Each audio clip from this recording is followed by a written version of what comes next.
मौलवी साहब ने बच्चों को दर्स देते हुए उनसे कहा, बच्चों जवाब दो, अगर मैं हर रोज़ मस्जिद की सफाई करूं, नमाज पढ़ूं, अपने आप को साफ सुथरा रखूं, तो क्या मुझे जन्नत मिलेगी?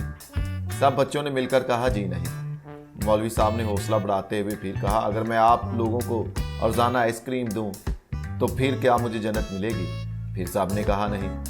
मौलवी साहब थोड़ा सा परेशान हो गया और फिर सवाल बदल बदल कर पूछने लगा, लेकिन बच्चे टास से मस नहीं हुए, वही कहते रहे कि नहीं, जन्नत नहीं मिलेगी। आखिर तंग आकर मौलवी साहब ने पूछा, तो फिर मुझे जन्नत मिलेगी कैसे? सारे बच्चे यक ज़बान होकर बुलंद आवाज से बोले, मौलवी साहब इसके लिए आपको मरना होगा। टीचर ने एक दिन अपनी क्लास में पप्पू को खड़ा किया और उसे कहा, बताओ तुम्हारा क्या प्लान है, तुम बड़े होकर क्या बनोगे?